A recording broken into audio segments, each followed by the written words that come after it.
오늘 오후 예배에 오신 모든 분들을 환영하고 축복합니다. 자, 우리가 지난주까지는 셀 연합 예배로 함께 말씀을 나누었는데요. 이제 우리 7, 8월 달은 잠시 휴식기에 들어가게 됩니다. 지난 상반기 동안 또 셀을 섬기기 위해서 우리 수고하신 우리 리더 여러분들, 또 함께 삶의 희노애락을 나누면서 동참하신 우리 모든 분들께 이 시간을 빌어서 감사의 말씀을 드립니다. 이제 방학이니까 푹 쉬자. 뭐 옆에 있는 분들이 어떻게 되든지 나는 이제 모르겠고 나만의 시간을, 고요한 고독을 즐겨 보겠다, 이렇게 하지 마시고 우리 계속해서 우리 셀 가족들 안부도 물으시고 또 필요한 기도 제목도 함께 살피셔서 기도하면서 영적인 교제를 이어가는 그런 시간이 되었으면 좋겠습니다. 자, 오늘 우리가 함께 나누고자 하는 말씀의 주제는 보배로운 하나님의 소유라는 제목입니다. 오늘 본문인 이스라엘 공동체가 이 출애굽이라는 전적인 하나님의 은혜를 경험한 이후에 지금 시내산 앞에 서 있습니다. 자, 하나님께서는 모세를 통해서 바로 이 이스라엘 백성들을 향해서 말씀을 선포하시는데 오늘 본문은요, 바로 그와 같은 언약의 대헌장, 아주 중요한 핵심 구절이라고 할 수 있습니다. 자, 이 본문이 너무나도 중요한 이유는 구원받은 백성들의 위치 그리고 우리의 본분을 알려주는 말씀이기 때문이죠. 자, 지금 그들은 시내산이라는 광야에 있고요, 하나님의 백성이라는 신분으로 이 자리에 있는 것입니다. 자, 그러므로 오늘 본문은 이미 구원받은 자들이 마땅히 살아가야 할 존재론적인 목적 그리고 직분적인 사명이 무엇인가를 선포해 주시는 말씀이죠. 오늘 이 말씀을 통해서 우리를 부르신 그 하나님의 본질적인 계획을 깨닫고 우리의 본분에 맞는 삶을 살아갈 수 있는 우리 성도요 직분자가 될 수 있기를 주님의 이름으로 축복합니다. 먼저 우리가 구원받은 백성으로서 살아가기 위해서는요, 이 소속감, 내가 어디에 속해 있는가를 잘 알아야 하겠죠. 5절 말씀 보실까요? 세계가 다 내게 속하였나니 너희가 내 말을 잘 듣고 내 언약을 지키면 너희는 모든 민족 중에서 내 소유가 되겠고. 하나님은 이 세상의 모든 것들이 다 내 것이다, 이렇게 먼저 선언하십니다. 그리고 나서 그 뒤에 뭐라고 말하죠?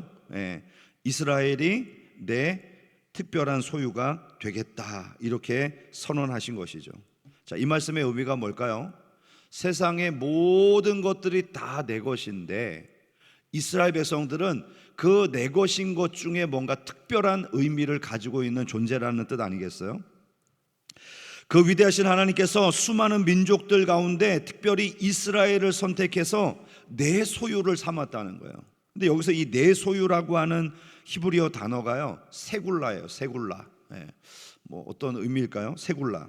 자, 이것은 당시 이 고대 근동의 아시아 국가에서요, 왕들이 공적인 재산, 그러니까 나라의 재산 이외에 개인적인 소중한 보물을 따로 구별해서 관리했는데 바로 그 개인적인 보물이나 가장 귀한 소유물을 가리킬 때 세굴라, 내 소유다, 이렇게 표현했던 것이죠. 그래서 왕은 이 세굴라를 생명처럼 아꼈고요, 누구에게도 빼앗기지 않도록 철저하게 보호했습니다. 개인 금고에, 나만이 아는 비밀 장소에 따로 구별해서 모아놓았던 것이죠. 아마 여러분들의 재산 목록 가운데도 이처럼 아끼고 싶은 소유물들이 있지 않겠습니까? 그렇잖아요. 나 재산 목록 1호야, 이거는 절대 빼앗길 수 없어, 그런 거 있잖아요. 그리고 뭐 이렇게 생명처럼 여기지는 않을지라도 남몰래 좀 숨겨둔 소중한 보물들 있지 않습니까? 우리 남편들 아내 몰래 용돈 꼽을 쳐놓은 거, 그 용돈 통장. 뜻하지 않은 갑작스러운 수입이 생겼어요. 아내 몰래 비자금을 따로 이렇게 이 수입은 원래 들어와서는 안 될 수입인데 생겼으니까 내 소중한 보물, 뭐 이러면서 따로 해놓은 보물들이 있지 않겠습니까?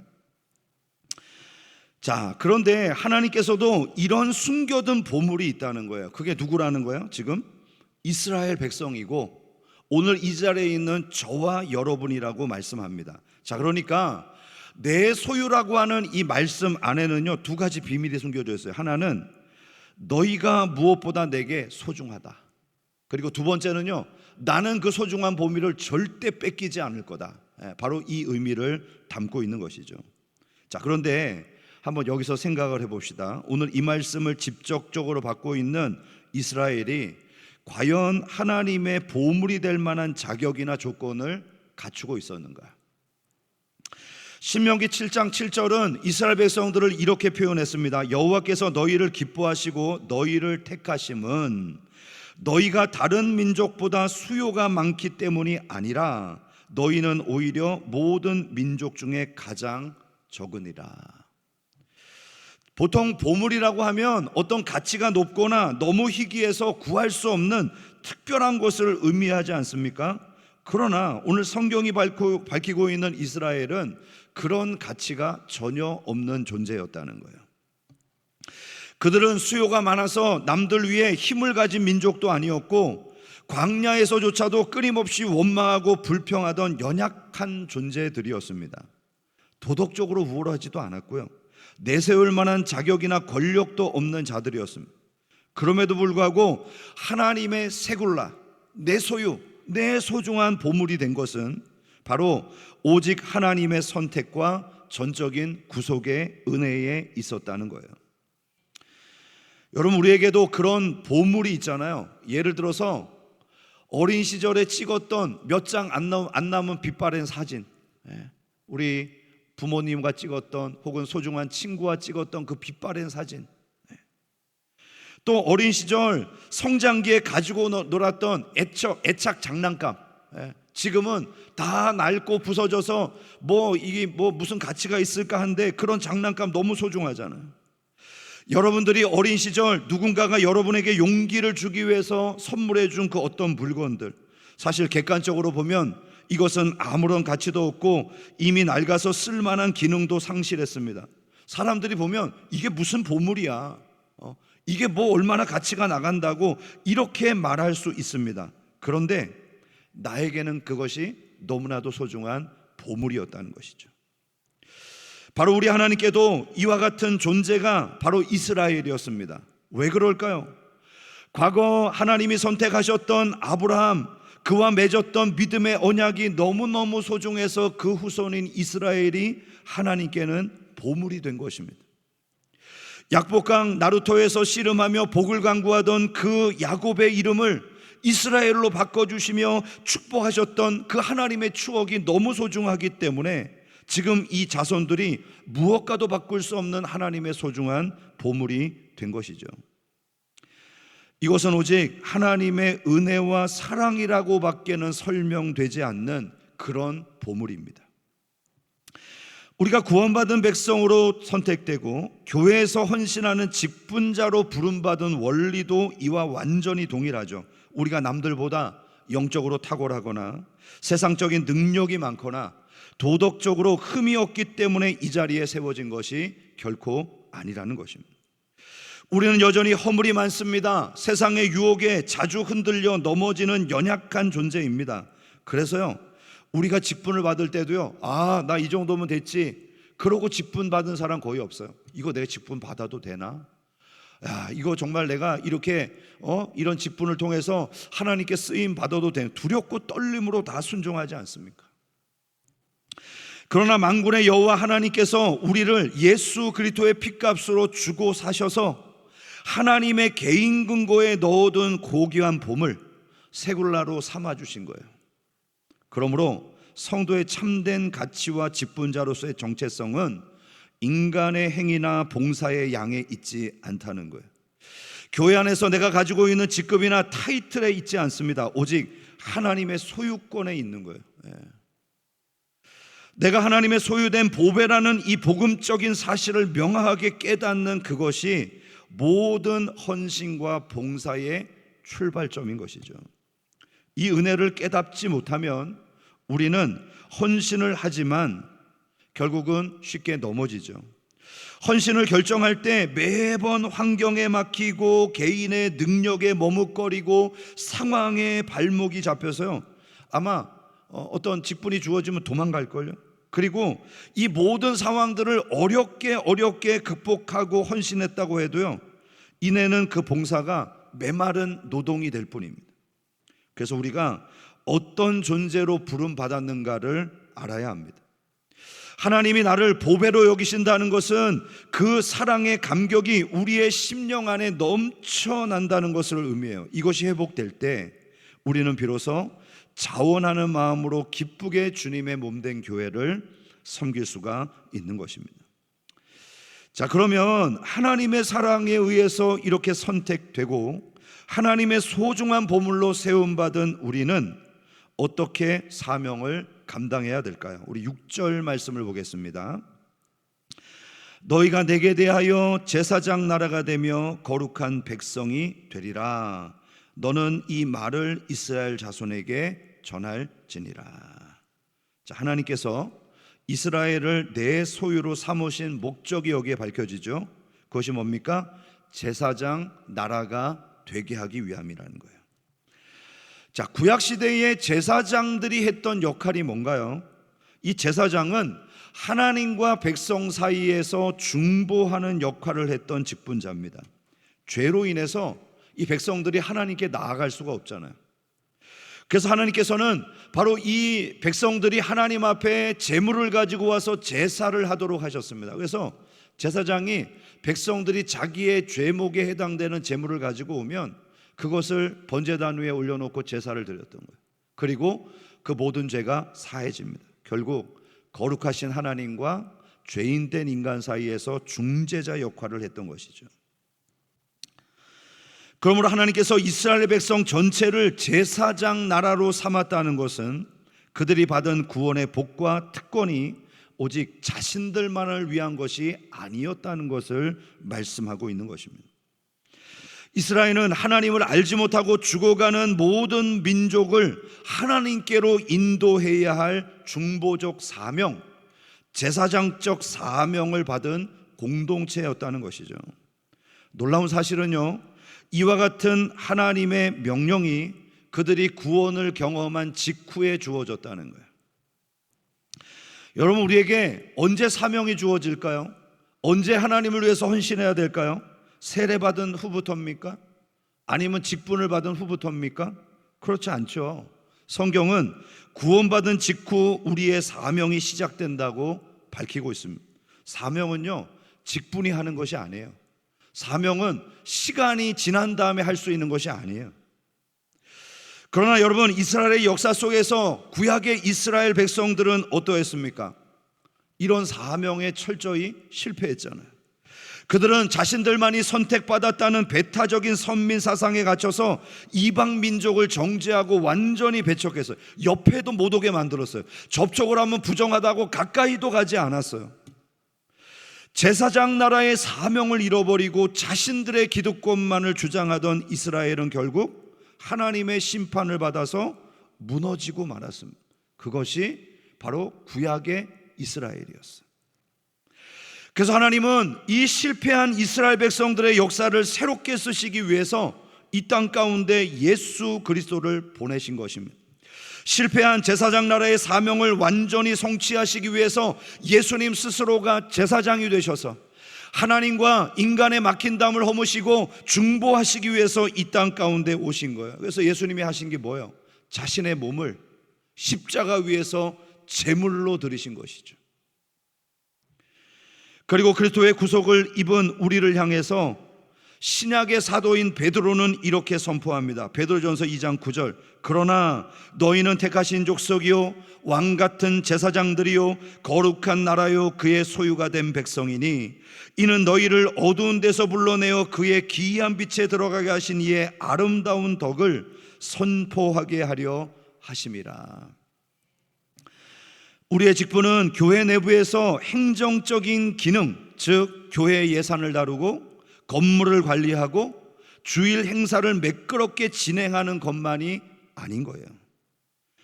물론 이것도 중요한 본질 중에 하나입니다. 그러나 이 직무는 사실 수단인 것이죠. 재직의 진정한 본질은 교회 문을 나서는 그 순간에 시작됩니다. 어떻게요? 하나님과 세상을 연결하는 영적 중보자의 직무를 감당하는 거예요. 그러므로 오늘 베드로가 우리를 가리켜 왕같은 제사장이라고 명했는데, 이 왕은 세상에서 군림하며 자신의 권력을 뽐내는 존재가 아닙니다. 하나님과 인간 사이를 잇는 왕같은 존재예요. 고대 시대에는 막강한 권력을 가진 황제가 존재했습니다. 그리고 이 황제가 세상을 정복하잖아요.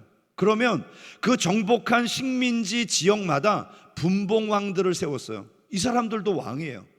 그럼 이 왕들이 하는 역할이 뭔가요?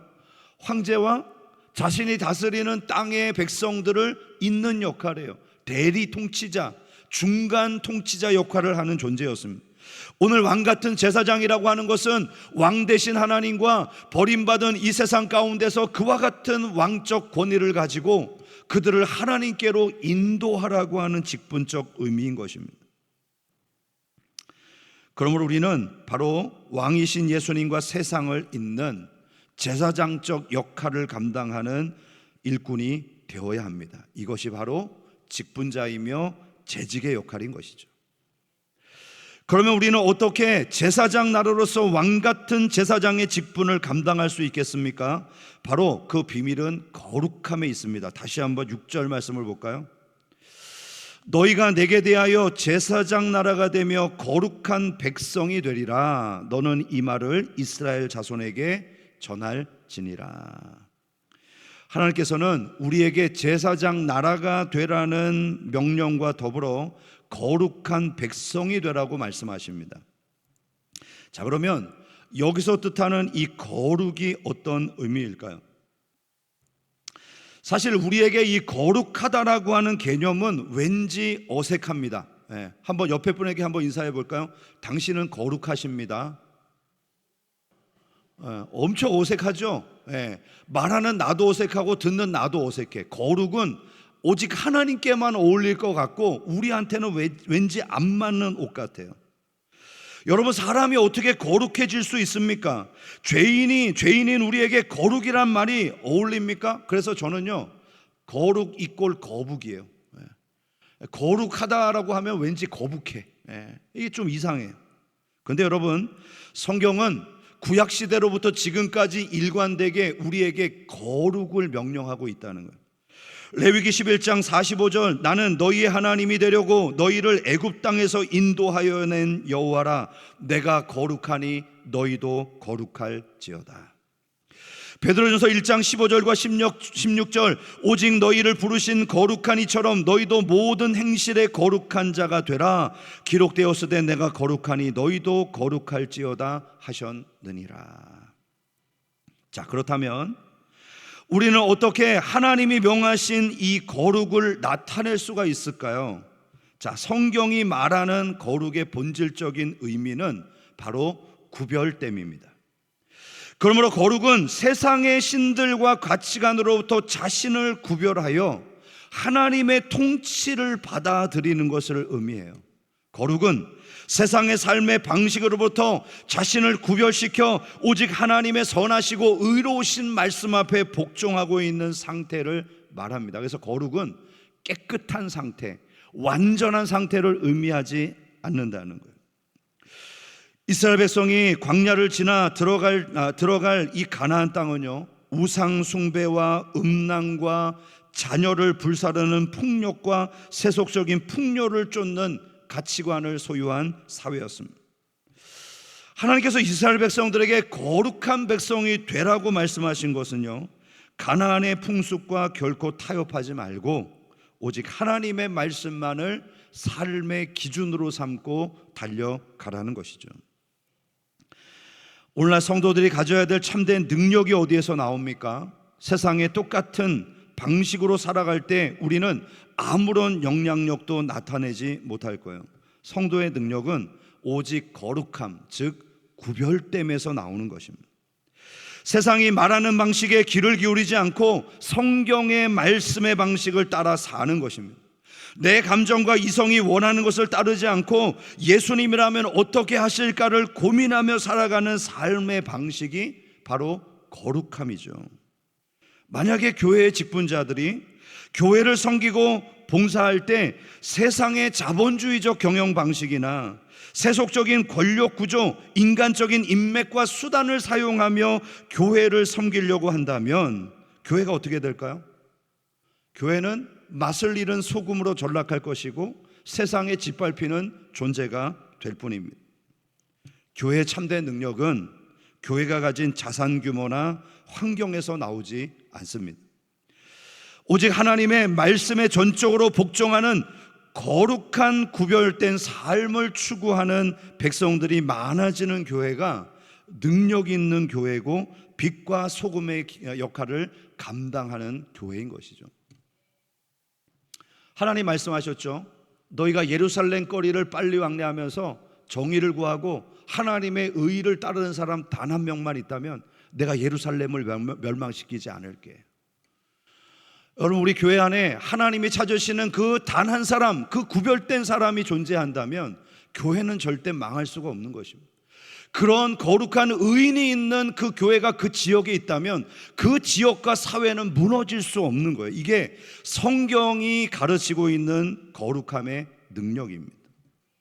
우리 성도의 삶도 동일하죠.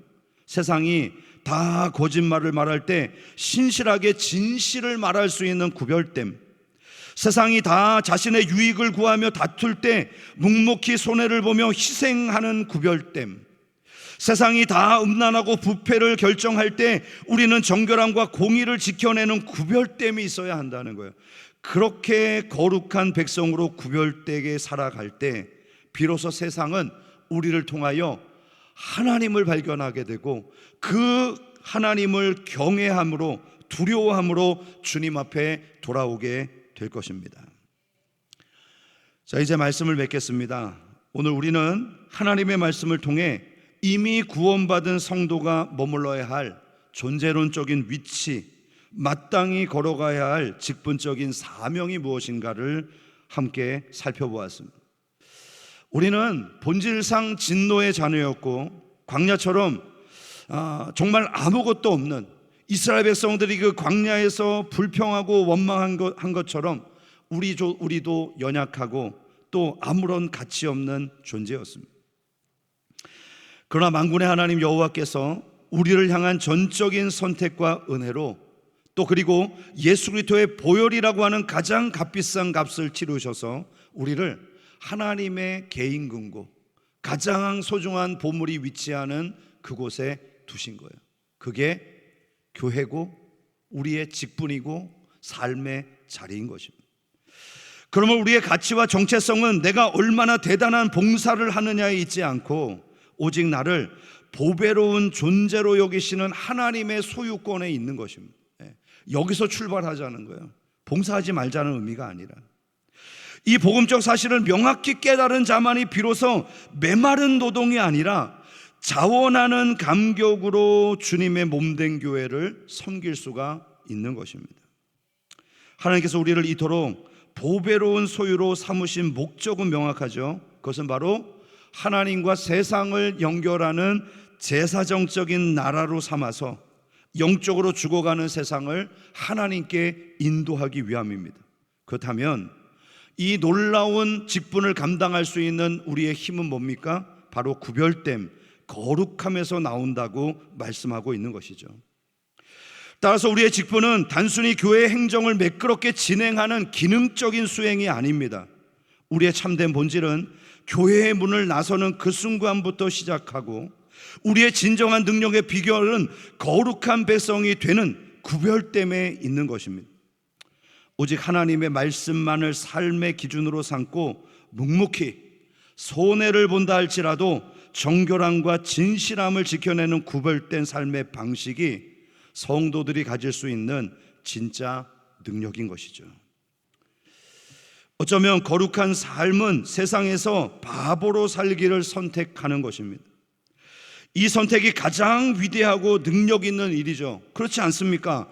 예수님도 그랬잖아요. 예수님도 세상에서 보면 유대인에게는 꺼리끼는 것이요 헬라인에게는 어리석은 선택이었다고 하잖아요. 그런데 하나님은 그것을 가장 위대한 선택으로 여기시고 예수님을 높여주셨습니다. 그러므로 교회의 직분자들이 세상의 방식을 교회 안으로 가지고 들어오는 것을 철저히 배격하고 오직 하나님의 통치에 전적으로 복종할 때 교회는 비로소 빛과 소금이 될 줄로 믿습니다. 오늘 이 자리에 함께한 우리 모두가 하나님의 거룩한 보배로운 소유물로서 그 가치를 날마다 쏟아낼 수 있는 하나님의 백성이 되기를 주님의 이름으로 축복합니다.